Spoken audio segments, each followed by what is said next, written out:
Thank you. My name is Marianne Thieme and I'm a member of parliament for the Party for the Animals in the Netherlands. And our party is the very first in the world to champion the rights of non-humans in the national parliament. However, there are other problems in the world aside from animal welfare. So tonight I'm going to tell you some very hard truths about what we are doing to our planet. And I'm so pleased that you are ready to face up to these realities.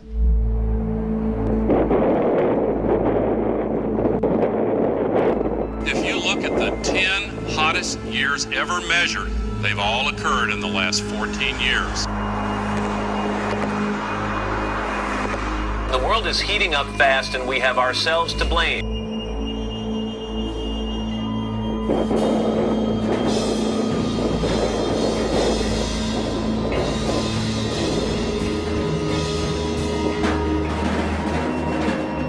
Global warming is real, and we humans are almost certainly the cause. Global warming, that's the world's greatest current concern.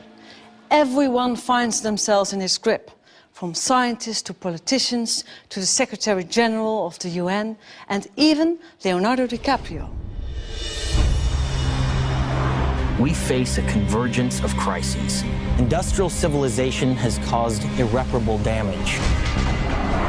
By the middle of the century, there may be 150 million environmental refugees. Not only is it the 11th hour, it's 11:59. But it's that other film made by Nobel Prize winner Al Gore, which has truly succeeded in putting this global problem on the map. An Inconvenient Truth was a real wake-up call to the world. This was a great achievement for Al Gore. However, he forgot something rather important. The consequences of global warming are enormous. The climate researchers from the Intergovernmental Panel on Climate Change have estimated that by the year 2100, 1 to 3 billion people will be in dire need of fresh water. Hunger will increase throughout large parts of the globe. So it should come as no surprise that global warming is currently our foremost concern. Everyone who has seen Al Gore's film knows that our Earth is in bad shape. Greenhouse gas emissions must be reduced. This is on the agenda of every world leader. The causes of global warming must be dealt with now. And so, together we must identify the greatest emitters of greenhouse gases in our society. What do you think? What are the sources of greenhouse gases? The cars we're driving and the water waste and all the trash we don't care where we're throwing it, that's what I think. Cars, buses. It's industry, it's gasoline, it's energy use. All the fumes from cars, too many vehicles maybe. Fumes in the air, all the gas and people driving in the city. Cars, factories, planes. Imagine the aviation industry hasn't helped. I mean, one airplane can fly across country and it's like 40 tons of carbon. 40 tons, that's a lot.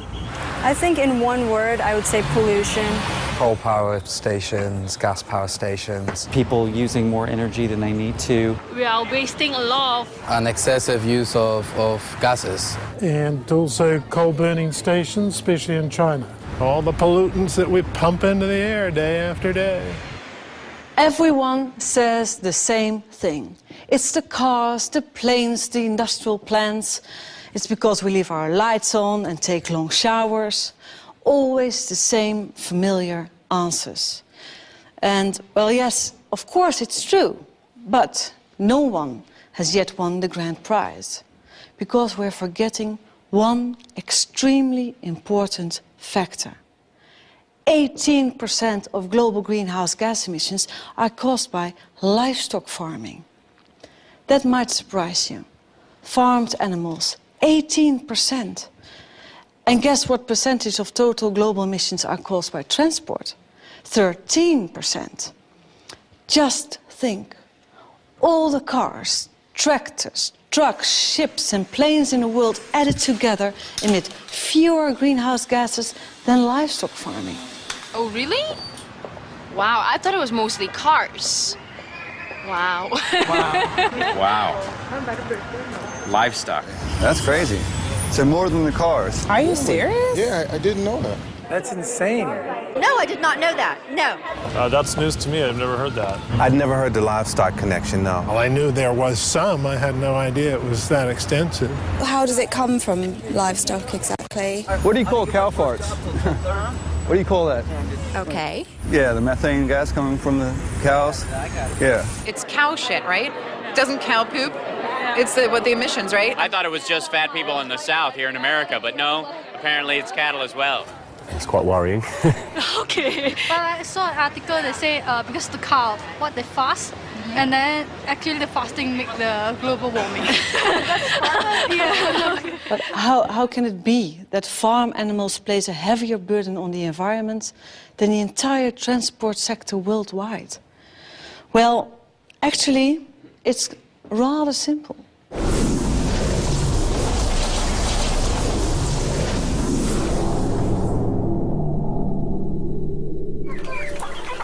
Once upon a time, a farmer was someone who owned land and some animals. Nice and quiet around here.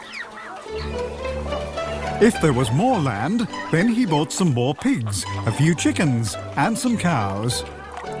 Well, that's a fine kettle of fish. You know what? All that grubbing around outside takes far too long. We're going to fatten you up and fast. It's not a fairy tale storybook. You're there to be eaten. Not sure that's such a compliment, really. We'll squeeze you all together nice and efficiently, and you'll all get sick right away. You're telling me. Listen, Piggy, I'm not interested in your personal vision right now. In the Netherlands alone, you lot produce 70 billion kilos of dung. Do you know how bad that is for the environment and the climate? Sorry for living. Did you know that cows of all farm animals are the largest producers of greenhouse gases, mostly through all that belching and farting? Do you know what the problem is? You're eating us out of house and home. Who was just so pleased about fattening us up?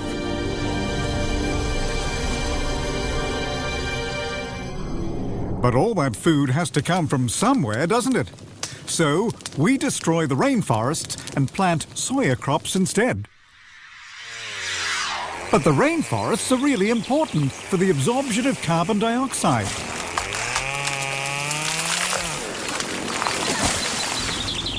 And then we spray the stuff with pesticides, and we ship the soya off to Europe, where it ends up in your feeding troughs. So well organized. What are you people up to? Well, that's not our fault. Who actually wants to eat meat anyway? The consumer, okay? Is there something wrong with that? Well, that's a good question. Who actually eats so much meat? Eating meat is a luxury that we've got all rather too used to. Don't dare touch our steaks. Keep your hands off our barbecues. But once it becomes clear that all this meat is making a major contribution to the destruction of our Earth, shouldn't we think again? And yes, I hear some of you thinking, here we go again, yet another vegetarian fanatic. But I'm certainly not the only one who's worried about this issue.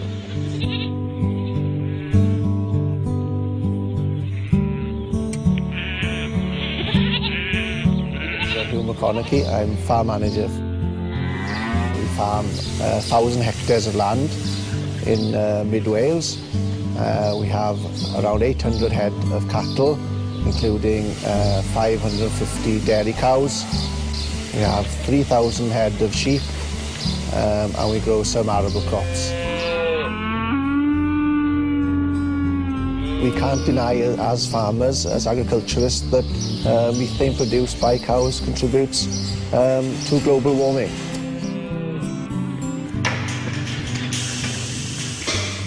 I'm David Davis. I work at the Institute of Biological, Environmental and Rural Sciences at Aberystwyth University. Cows have a very complex digestive tract, more complex than humans. Within their stomach, they are able to digest plant fibre, and humans cannot. To do that, they need a very complex mix of bacteria and fungi and protozoa within their digestive system. Now, these microorganisms do not have access to oxygen, and the food that we eat as people gets converted into carbon dioxide and water. Because ruminants in the rumen don't have access to oxygen, they need to produce a different range of end products. And one of the key ones from the rumen is methane. When you compare with carbon dioxide, methane is 21 times more potent. The cow eats the feed in front of it, and it goes into its stomach, and as a result of that, the cow burps a lot. And this gas, which is produced when the animal burps, is one of the gases linked to warming and the greenhouse effect.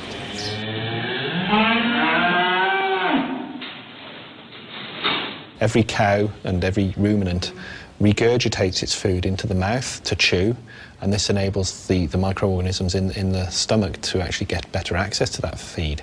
And whilst they're regurgitating it, they're actually releasing methane. So every time the cud, as it's called, comes into the mouth, a small amount of gas will also be released, and this will contain a large proportion of methane. No, we don't notice anything about it because it's just a natural process which occurs in all ruminants. The dairy cow that's producing 8,000 to 10,000 litres of milk every year will produce around 500 to 700 litres of methane every day. So your average cow will produce around 700 litres of methane per day. This is equivalent to the amount of greenhouse gas CO2 emissions produced by a big 4x4 vehicle travelling around 35 miles per day. The rumen population within the world is probably growing, and it has to grow in line with the growth in population in order to feed that population. I think it should concern everybody. In 2006, the Food and Agriculture Organization of the UN, the FAO, published an important report which first brought the link between livestock farming and climate change to light. I'm now going to speak to Dr. Henning Steinfeld, the chief author of this report. Dr. Steinfeld, you have calculated that livestock farming is responsible for 18% of greenhouse gas emissions. That's quite a lot. In fact, 18% is quite a lot. It has to do with the fact that in this assessment we took into account all the changes in land use that are related to livestock, the production of animals in terms of methane, the manure management in terms of also methane and nitrous oxides, and the various steps of the feed production, livestock production, processing, transport, and so on that have to do with livestock and feed commodities. And this is how you get to 18%. Okay. How did you respond yourself when you were confronted with these figures? I knew it was high. I knew also the impact on water and biodiversity was going to be very significant. I didn't expect it to be quite as high, but this is the figure we came up with. And what do you think? What was the most shocking, amazing conclusion from your report? Well, I think one of the issues is that this huge environmental impact that livestock have is not well understood by the public. It is not even well understood by the farmers themselves.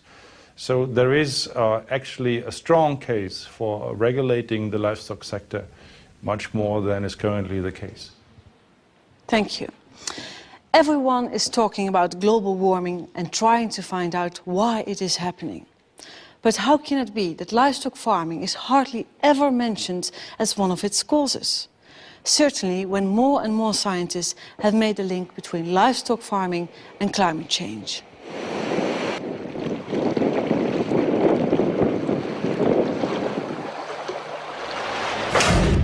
It's not generally known, but between 40 and 50% of all cereals are not eaten by humans, but by livestock.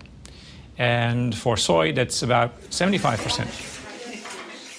If you consider that it takes about 7 kilograms of grain, that's corn and soybeans, to just make 1 kilogram of beef, we're talking about hundreds and hundreds of hectares of soy being planted in former rainforest to provide meat. That's not a very efficient way of producing protein food.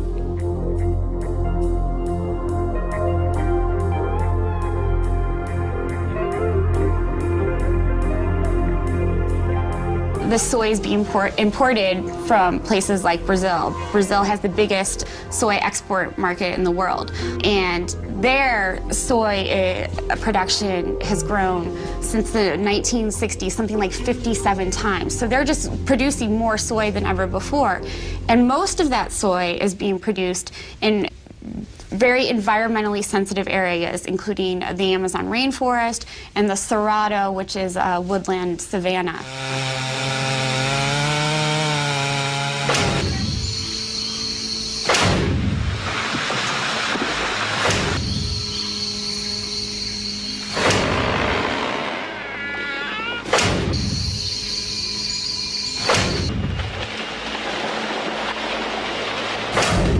What can I say? It's a disaster. The main drawback is losing biodiversity, but indirectly it's also influencing climate change. It's speeding up the climate change that's already occurring.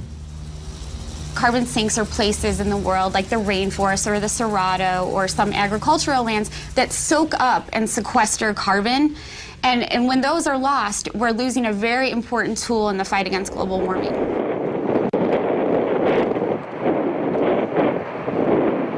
Today, there's nothing more important than trying to contain the problem of global warming. And to do that, we cannot afford not to pay attention to agriculture. If we want to just achieve a fairly conservative objective in this sector, which is to stop this sector adding more by the middle of the century, then we have to take quite radical steps, because the natural dynamic is that as populations get richer, they almost universally consume more animal products. In the global context at the moment, this argument really, in a way, focuses on China, because China is the biggest increaser in meat consumption. It's doubling every 10 years. The population of pigs and chickens in China is doubling every 10 years. These are monogastric animals. They don't create a greenhouse gas problem in terms of methane release, but they do create environmental problems because they have to be fed. And the feedstuffs have to come from global sources, and they come from soybean production in Brazil, which comes from deforestation and so on. If the rich countries keep on consuming at their high level, and countries like China come up to our high level, then the situation will be much worse, and that will make it very much more difficult to achieve global warming targets overall. So it's rather strange that most governments only focus on quick fixes, like taxes on gas guzzlers. Certainly when you realize that research shows that in a year, a cow in the Netherlands will produce just as many greenhouse gas emissions as a car that drives 70,000 kilometers. 70,000 kilometers. This means driving around the globe more than 1.5 times. In a medium-sized car, I should add. The image we get to see of global warming is always so one-sided. We only get to see factory chimneys and traffic jams. Where are the public information campaigns about the relationship between carbon emissions and eating meat? I certainly haven't seen them yet in the Netherlands, despite the fact that we slaughter 500 million animals here each year. Animals, however, discover exactly what factory farming is very early on in their lives. Piglets, for example, are castrated without anesthetic. Their tails are docked, they are forced to live in dark concrete stalls and usually only see daylight when they are taken to slaughter. It's not much different for other factory farmed animals. Take laying hens, for example. They are crammed into battery cages and their beaks are trimmed to stop them from pecking one another. Since 2006, I have represented the Party for the Animals in the Dutch Parliament, and I strive to put an end to these kind of practices. But my work doesn't just stop at animal welfare. It's only recently that the Dutch Environmental Agency has sounded the alarm at the speed at which we are exhausting the earth and its resources. The Netherlands uses 4 times its own surface area to produce what we consume. Think of it like a buffet. We are heaping up our plates with enough food to feed 4 people, which means that there will be not enough left for those at the back of the queue. 1 billion people on our planet suffer from obesity, while elsewhere 1 billion people go to bed hungry every night. Something is seriously askew, and we should really talk about it. Right now, half of the total global wheat harvest is used as livestock feed to support our meat and dairy consumption. Half of the entire harvest, while at the same time people in poor countries are starving. And there doesn't seem to be an end to this. We keep on consuming more and more and more, and in the future we'll have to exploit other people's natural resources even more than we do now. And this will be at the expense of those people, clean water, clean air, and also our environment. So let me sum this up for you. Scientists say that it simply takes far more land and energy to produce animal protein than plant-based ones. To produce animal products, you need up to 10 times as much land as needed to produce vegetable products. And this is due to the fact that all this land is needed to produce feed for these billions of farm animals. Films like An Inconvenient Truth have made a very important contribution to the debate on global warming.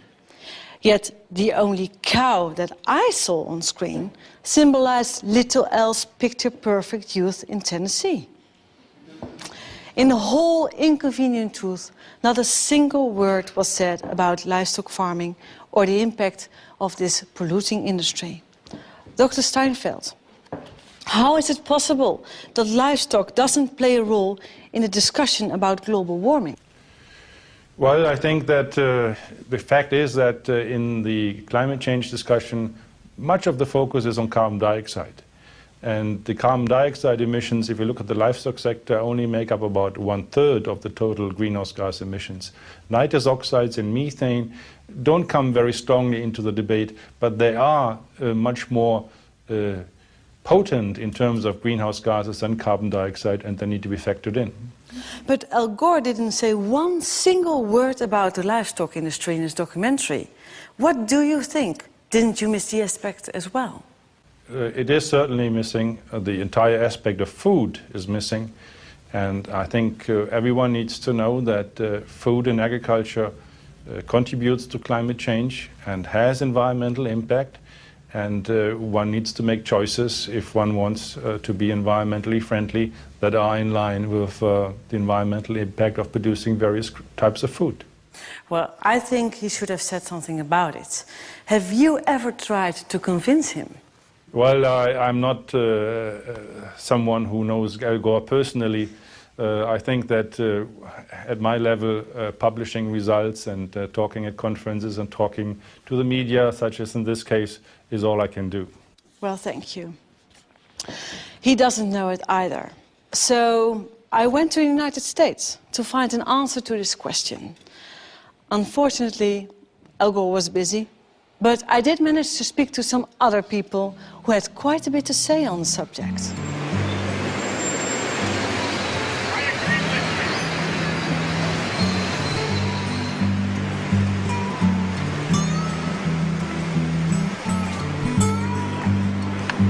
Great.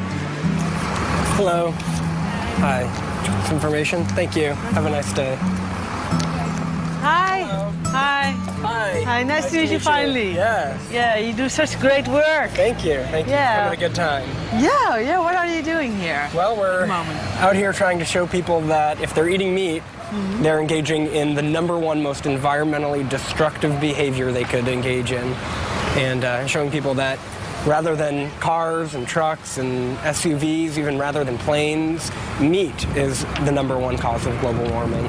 Do people believe that when you tell them? People are shocked to find out. We hear so much about cars and trains and planes and energy, and people don't realize that it's actually the meat on their plate that's causing global warming rather than the car that they're driving even.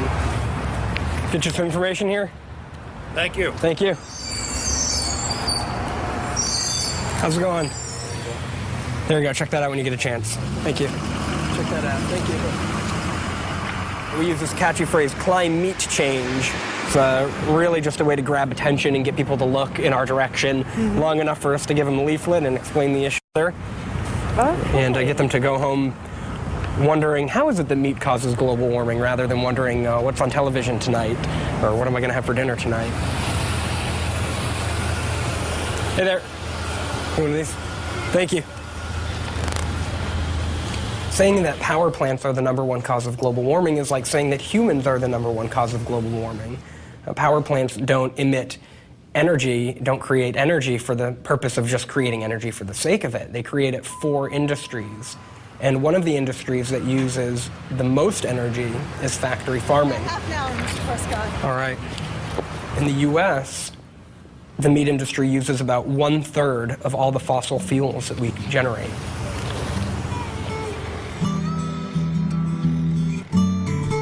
Headquarters of People for the Ethical Treatment of Animals, in short, PETA.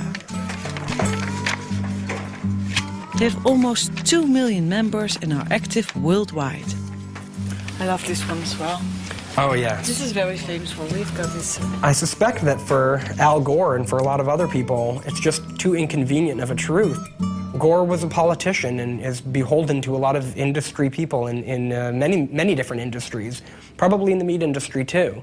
And while he certainly has done admirable work, it's disheartening, to say the least, that he has continued to ignore the fact that the meat he's eating every night for dinner is the #1 cause of global warming.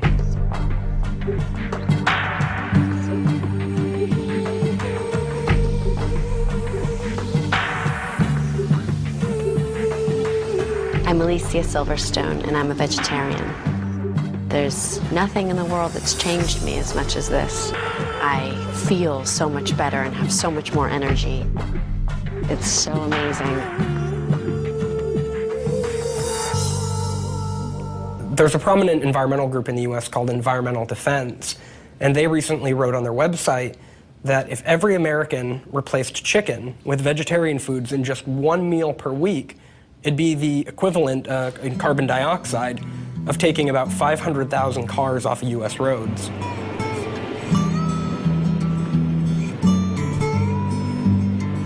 Here in the United States, big is beautiful. This applies to the cars and definitely to the steaks. The average American eats 124 kilos of meat a year, 44 more kilos than the average Dutchman. At night, at the hotel, I watch a classic about American factory farming. Here you go, Leo. Psst. Leo. Who are you? And how did you know my name? I am Morpheus, and I know a lot about you. Have you heard of the Matrix? The Matrix? Do you want to know what it is? Okay. The Matrix is all around you, Leo. It is the story we tell ourselves about where meat and animal products come from. This family farm is a fantasy. Take the blue pill and stay here in the fantasy. Take the red pill and I'll show you the truth.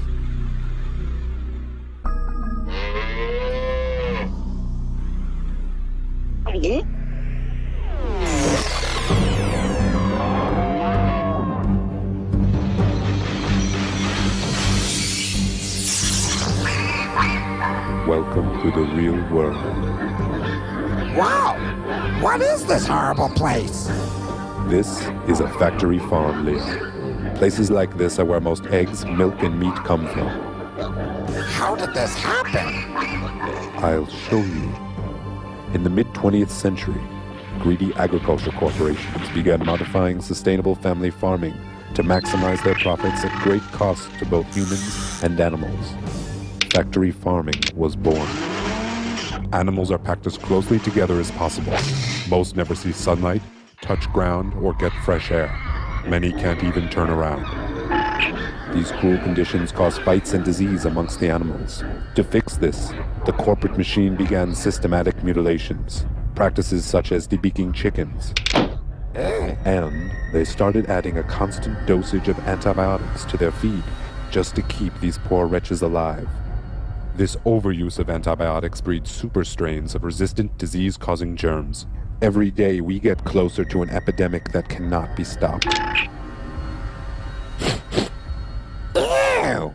What's that smell? 12 million pounds of excrement.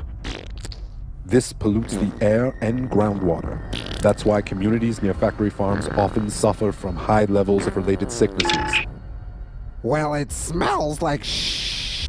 And what's more, factory farming corporations have been destroying communities and mistreating their workers for decades. Since 1950, over 2 million small hog farms have disappeared. If they continue at this rate, there'll be no real independent family farms left. That is the matrix, Leo. The lie we tell ourselves about where our food comes from. But it's not too late. There is a resistance. Count me in!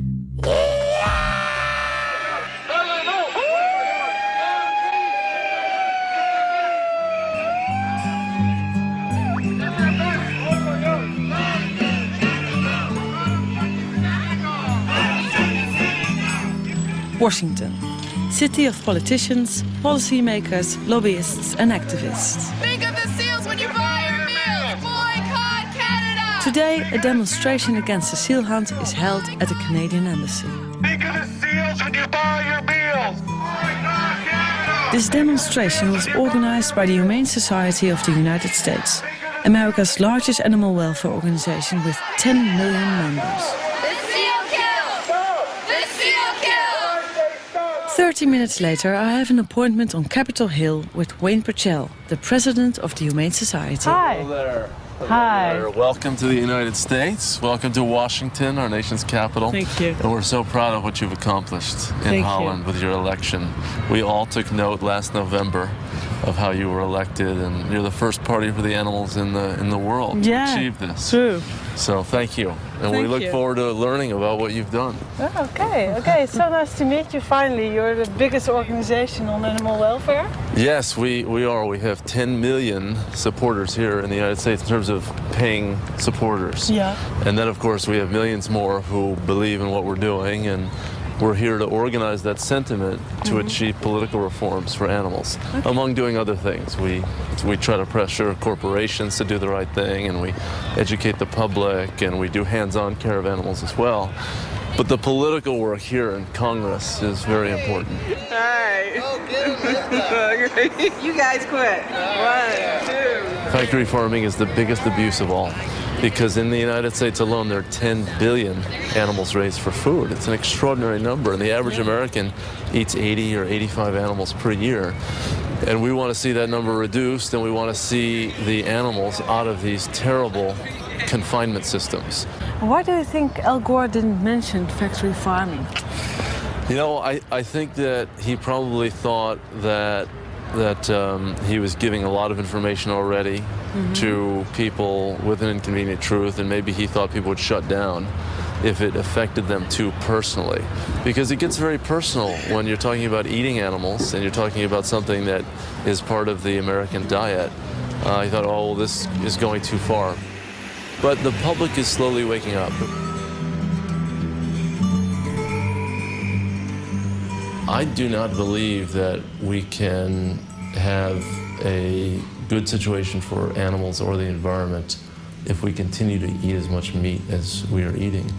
But even if you reduce your total consumption by half, and instead of eating 80 animals, eat 40, you cut in half the greenhouse gas emissions. So we do think that our fork is a powerful tool. So they're clear about this in the United States. The power lies with the consumer. As consumers, we can make a difference by changing our diets. Matt Prescott says that meat is the #1 cause of global warming, and he gives a good example of this. If every American ate no chicken for just 1 day a week, then this would reduce just as much pollution as taking 500,000 cars off the road.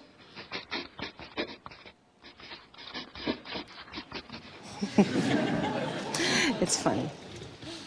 Okay, I can hear you thinking, meat and other animal products are bad for the environment. I get it. But don't we need meat and milk for our health? Where else do we get the calcium for our bones, the iron for our blood, and the vitamins and minerals we need to keep us healthy? Advertisers and food producers have done so much to indoctrinate us that you nearly end up believing it.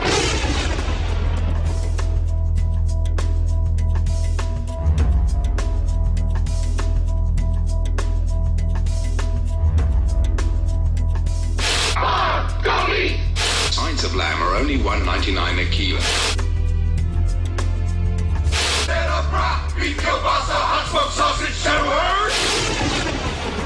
The message is clear. Milk is essential, meat is good for you, cheese is healthy for us all. But who benefits most from meat and dairy products? The consumer or the producer? Do we really need all that animal protein? Generally speaking, there's not a real problem for health if we have much lower meat consumption, and there are potential benefits. I mean, after all, colon cancer is one of the commonest cancers in high-income countries, and the risk of colon cancer is higher with high meat consumption. So there'll be a real benefit in terms of lowered colon cancer risk, for example. Going from our level of consumption to something that's just a bit below half of that would not involve any significant health harms and would almost certainly bring health benefits. As you probably already guessed, I'm a vegetarian. I actually used to like eating meat quite a lot. But that was until around 12 years ago when I saw a Dutch TV documentary called What the Cow Wants. It contained some really bizarre footage. Deze pensknul is een paar jaar geleden gemaakt. En daar kunnen koeien heel lang mee blijven leven. Soms wel meer dan 10 jaar. Dat is een gat met een diameter van een 10 centimeter. Daarin zit een siliconen ring met erin geklemd een deksel. Als ik nu druk, dan moet het mogelijk zijn om deze deksel naar binnen te drukken. Nu is die open. De deksel is eruit, kan eruit. En hier hebben we dus een gedeelte van de grassilage die het dier zojuist gegeten heeft. When I saw this, for me, that was the very limit. Animal diseases, animal suffering, animals that were no longer treated as living beings. I had seen it all. And I thought, no, not in my name. I want no part in this anymore. En zo kan het dekseltje er weer op. In the factory farming industry, animals are adapted to the food that we choose to give them and to the massive stalls in which they are forced to live. They are mutilated, they are giving antibiotics to stop them getting sick. Pigs are now sometimes even given anti-stress pills to help them cope with their unnatural living conditions. Yet the fact that it turns out that livestock makes an enormous contribution to greenhouse gas emissions by belching, farting and defecating doesn't necessarily mean that we'll start keeping fewer cows, pigs and chickens. No, the industry will simply dream up something new. Would you believe it? They now even make fist-sized pills to stop cows from farting so much. But you know, consumer resistance against factory farming is steadily growing due to the increasing awareness of animal suffering that it entails. And sometimes you come across people from an entire different background who surprise you. It was in America that I met a man who is known as the Mad Cowboy. He was a factory farmer who got out of the livestock industry and went vegetarian around the time of the mad cow disease crisis in Europe.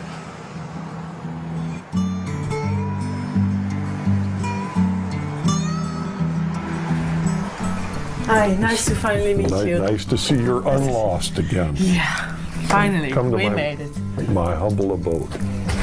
Thank you. Oh, it's nice and warm here. This is on the farm, and this is one of the dogs we had, which was Sam. Good critter. That's the farm.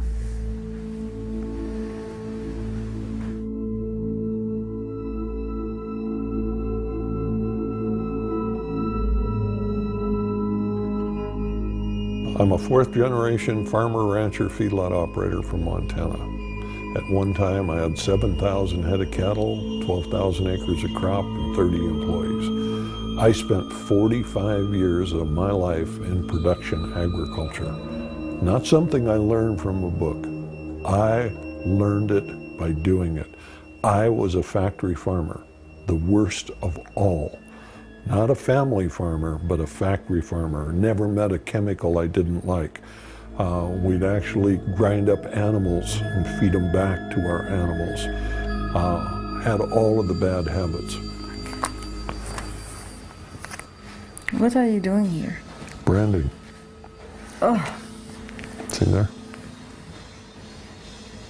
I've branded hundreds of thousands of animals. It's still allowed? It's still allowed in America? Absolutely. 1979, I ended up paralyzed from the waist down. Doctor told me I had a tumor on my spinal cord. He said if that tumor's on the inside of the cord, you have less than 1 chance in a million you will ever walk again.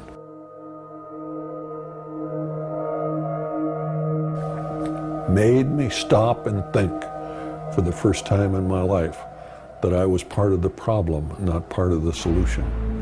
I saw the birds die, I saw the trees die, I saw the soil changed. And it was not until I was paralyzed that I was willing to admit that I was the problem.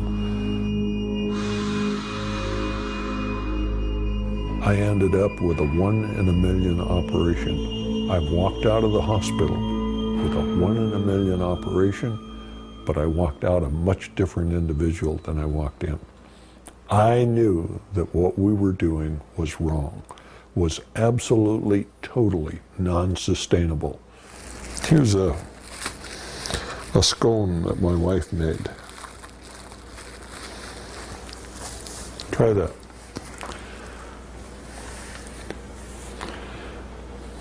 Vegan. Everything in the house is vegan. Yeah. There's no animal products in anything that we have here. Oh, and it tastes good.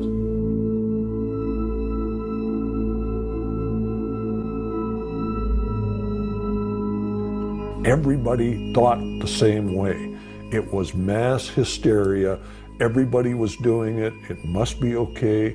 You started from the time you were a child. And can you imagine what it was like when I first asked myself the question, should we be eating animals? It was one of the most thought-provoking questions I ever had in my life, because I had never even considered that.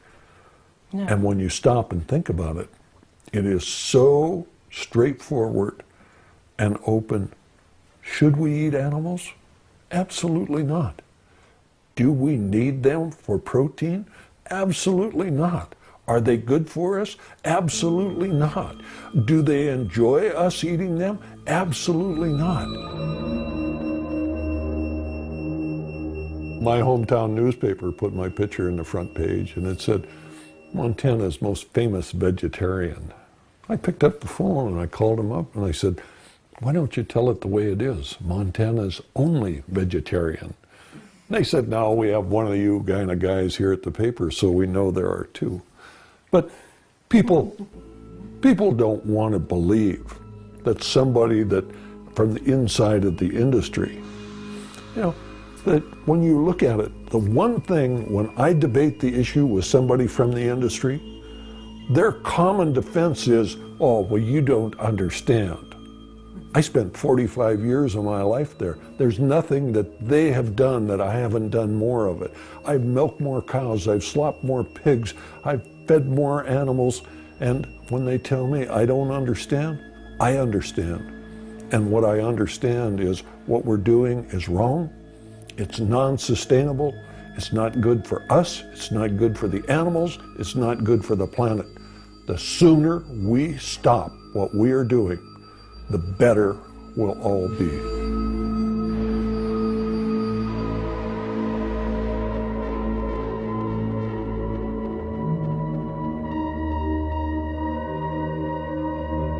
Did you also notice that there are more women vegan or vegetarian than men?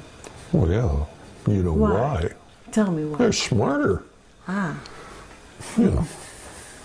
Do you know why women live longer than men? Tell me. Because men have to live with women. You know, what I did is I went out on the road and I started talking to people. I traveled about 100,000 miles a year. It was not unusual for me to do 3 or 4 lectures a day. Some of the groups were large, some of them were small. The largest group I ever talked to was 40,000. The smallest was 2. We should never count the crowd.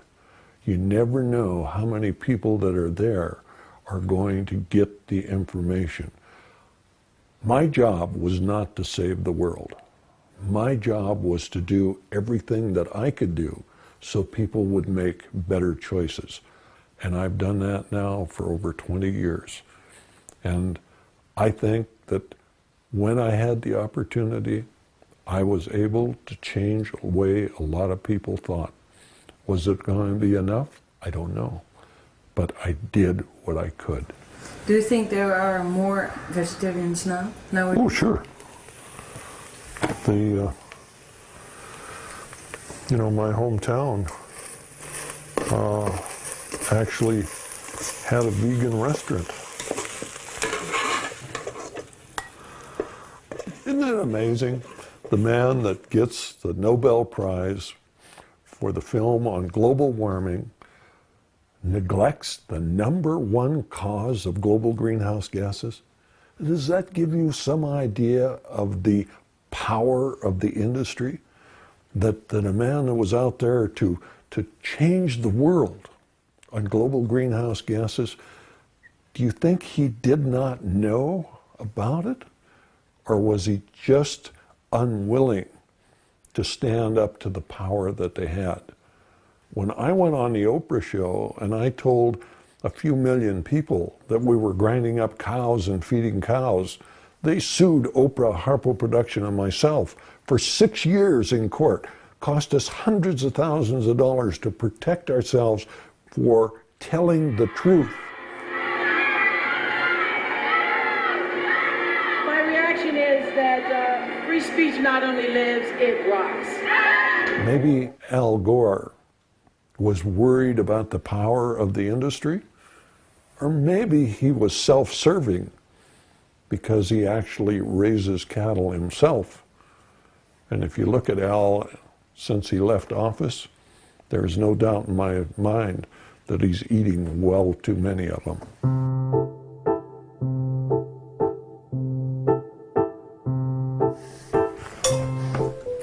If there's something you would like that you don't see, I'll get it for you. No salt or pepper. No, that's fine.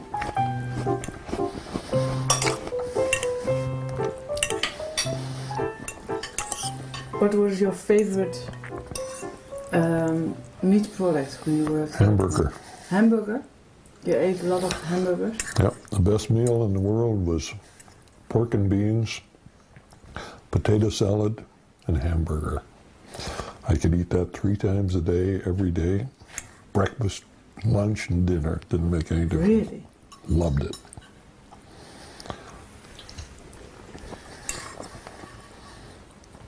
Turned out okay.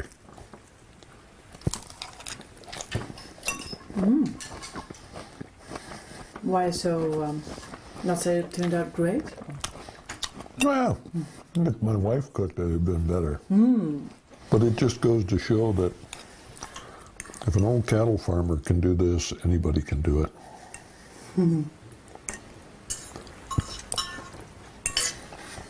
It's just a matter of time. It doesn't mean that we should slack off on what we're doing. But if we do everything we have the capability of doing, we will win. There's no doubt in my mind. The FAO has made some very interesting calculations. Between 1950 and the year 2000, the world population grew from 2.6 billion to 6 billion people. Yet meat production increased fivefold, from 45 to 233 billion kilos of meat each year. It's predicted that there will be 9 billion people living on our planet by the year 2050. And what will happen with the meat production?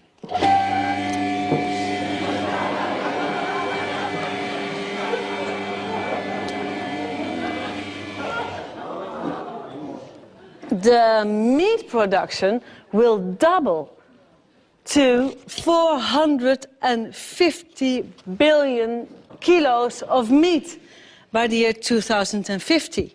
And of course, the greenhouse gas emissions will double too.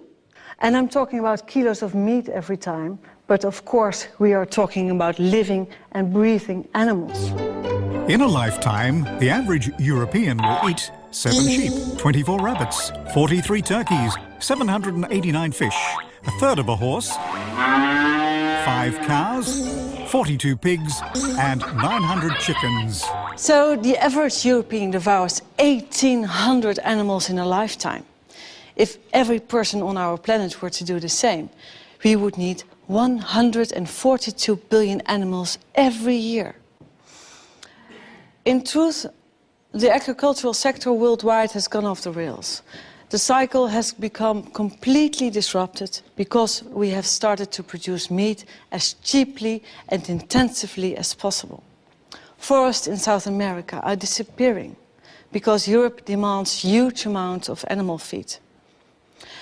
The gigantic factory farming industry in the United States, the huge level of meat consumption in the Western world, all at the expense of the climate, biodiversity, drinking water and food for the very poorest people on Earth. If we don't change our eating habits, we will be consuming 450 billion kilos of meat by 2050. What does that mean for our planet? Dr. Steinfeld, what does it mean for our planet? What's your scenario? Well, there is a pessimistic scenario, and that is that nothing is done about it, and we continue to produce animals in the way we do right now. And in that case, the environmental impact is going to deteriorate beyond measure. And there is a need to urgently address this issue and to deal with waste, to deal with greenhouse gas emissions, to deal with biodiversity losses. And measures are available, technology options are available. What is lacking is the political willingness to act on these and to steer the livestock sector into a more sustainable way. But suppose we eat no meat for, let's say, 1 day a week. Will that have any positive impact on the environment? What do you think? Well, the impact of livestock production is probably disproportionately high compared to other sectors. So reducing consumption is likely to have a positive impact on the environment. What do you expect? Are we going to eat less meat in the future? I think that the human health concerns and the welfare, animal welfare concerns and the environmental concerns will be increasingly appreciated by a growing number in the public, and that will lead to a slow decline in, at least that's my personal prediction, to a slow decline in the consumption of meat in particular. Okay, thank you. Dr. Steinfeld is not very optimistic, but he also points to a lack of real political will to change things. Yet, is this enough to lead us to despair? Well, I don't think so. There are some rays of hope, tiny rays of hope. I think that it's just because people simply don't know. I'm sure that if they knew, they'd want to change their eating habits. But even politicians, who you would expect to know more, haven't got the faintest clue. This became crystal clear during a recent debate on deforestation in the Dutch parliament. De ontbossing, meneer Blom, zoals u weet, wordt voor een heel groot deel ook veroorzaakt door onze intensieve veehouderij. Ja, ik vind het altijd verbazingwekkend hoe de Partij van de Dieren in staat is om een onderwerp per interruptie te introduceren wat absoluut niet gaat over de tekst die ik hiervoor uitsprak. U moet mij niet kwalijk nemen dat ik geen idee heb wat de relatie is tussen intensieve veehouderij en de relatie tot ontbossing. Ik weet niet waar. Het spijt me, maar dan moet ik u helaas het antwoord op schuldig blijven. Nee, dat zie ik me waarschijnlijk niet, maar ik weet het gewoon niet. Well, in fact, it's all so simple. Less meat, fewer animals, reduced greenhouse gas emissions, reduced water use and less deforestation. Johan Rank has directed music videos for Madonna, Beyoncé and Robbie Williams. And when he heard about the environmental problems caused by livestock farming, he thought, shit, man. And made a very simple yet very effective short film that I don't want to keep from you.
In May 2007, the English newspaper The Daily Mail published an article called "Secret Plan to Turn Us All Veggie."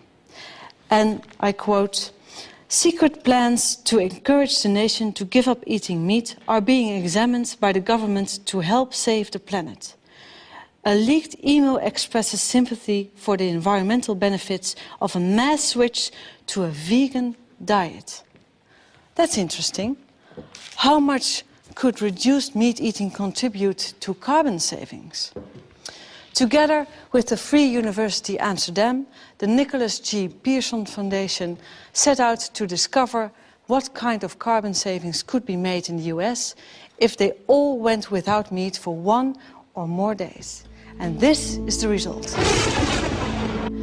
If all Americans ate vegetarian for 7 days, they would save around 700 megatons of greenhouse gas emissions. That would be just the same as taking all the cars in America off the roads. Every single car. If everyone in America didn't eat meat for 6 days a week, this would make the same carbon savings as eliminating the total electricity use of all households in the States.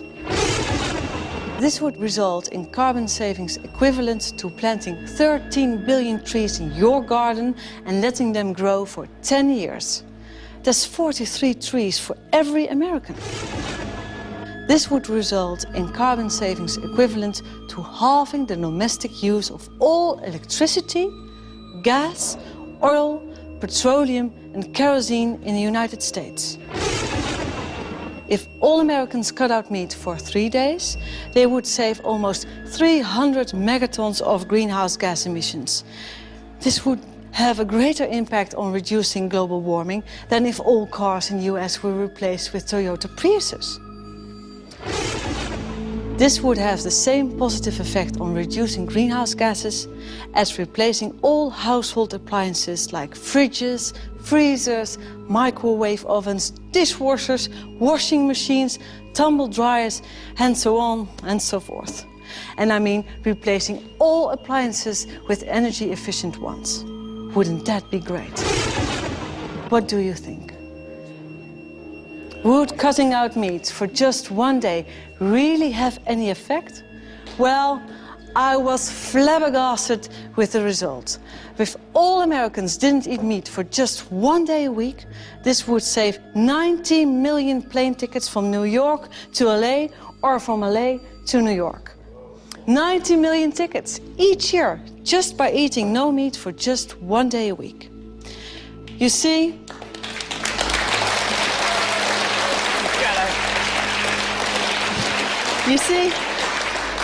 a small step for a man is a giant leap for humanity and all living creatures. And you don't have to wait. You can start today with your own tasty and simple solution to the climate problem. The question we have to ask ourselves is simply, how many days a week shall I go without meat to reduce global warming? I think it would help, especially if they did 1 day a week. I think that makes a huge difference. It makes a huge difference not only for the environment, but for the animals themselves, and then for our bodies. Not only think it would help what you're talking about, but I think it would help the karma also. Greenhouse gas is a really important thing. Global warming is really important.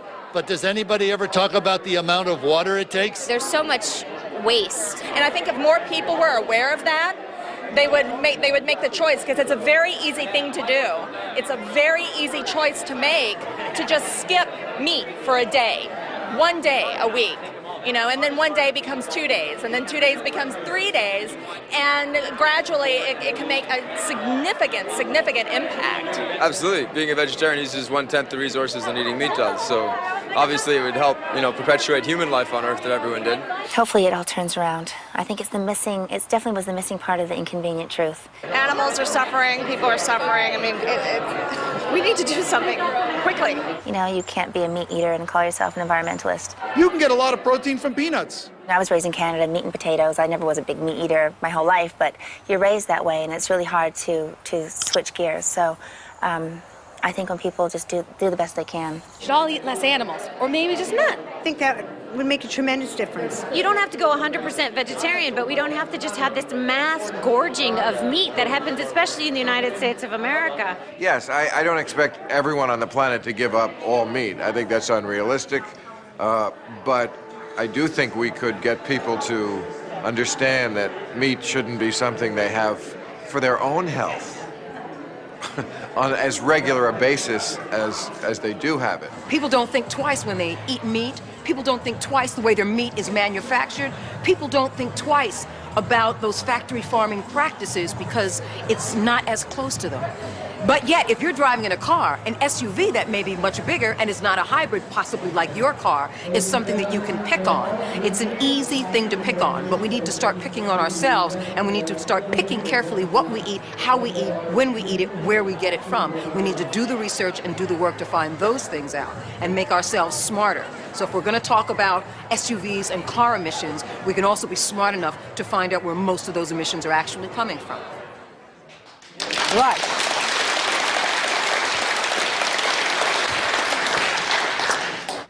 Actually, the solution to our climate problem is child's play. The production of 1 kilogram of beef is just as bad for the environment as driving around in the car for 3 hours while you left all your lights on at home. If all people in the world started eating as much meat as we do, then we'd need nearly 3 planets to be able to feed them all. And that's not possible.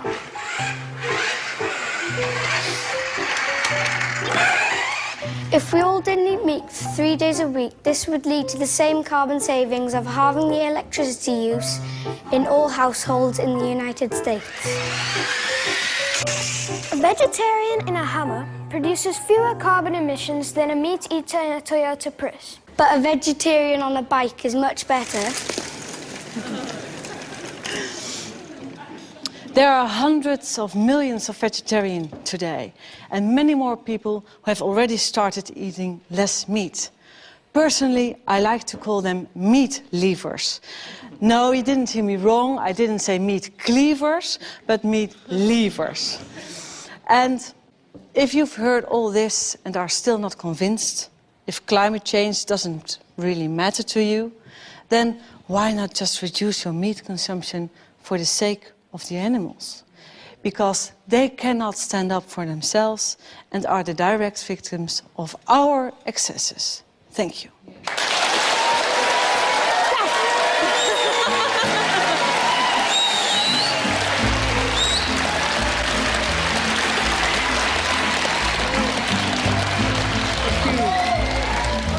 Fat and docile, big and dumb, they look so stupid, they aren't much fun.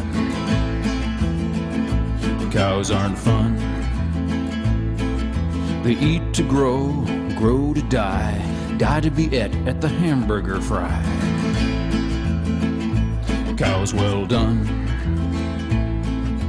Nobody thunk it, nobody knew, no one imagined the great cow guru. Cows are one. He hid in the forest, read books with great zeal. He loved Che Guevara, a revolutionary veal. Cows say tongue. He spoke about justice, but nobody stirred. He felt like an outcast, alone in the herd. Cow doll drums. He moved, we must fight, escape or we'll die. Cows gathered around, 'cause the stakes were so high. Bad cow pun. But then he was captured, stuffed into a crate, loaded onto a truck where he rode to his fate. Cows are bummed. He was a scrawny calf who looked rather woozy. No one suspected he was packing an Uzi. Cows with guns. They came with a needle to stick in his thigh. He kicked for the groin. He pissed in their eye. Cow well hung. Knocked over a tractor and ran for the door. 6 gallons of gas flowed out on the floor. Run, cows, run. He picked up a bullhorn and jumped up on the hay. We are free-roving bovines. We run free today. We will fight for bovine freedom and hold our large heads high. We will run free with the buffalo or die. Cows with guns. They crashed the gate in a great stampede, tipped over milk truck, torched all the feed. Cows have fun. 60 police cars were piled in a heap, covered in cow pies, covered up deep. Much cow dung. Black smoke rising, darkening the day. 12 burning McDonald's. Have it your way. We will fight for bovine freedom and hold our large heads high. We will run free with the buffalo or die. Cows with guns. The president said, enough is enough. These uppity cattle, it's time to get tough. Cow dung flung. The newspapers gloated, folks sighed with relief. Tomorrow at noon they would all be ground beef. Cows on buns. The cows were surrounded, they waited and prayed. They mooed their last moos, they chewed their last hay. Cows outgunned. The order was given to turn cows to whoppers, enforced by the might of 10,000 coppers. But on the horizon, surrounding the shoppers, came the deafening roar of chickens in choppers. We will fight for bovine freedom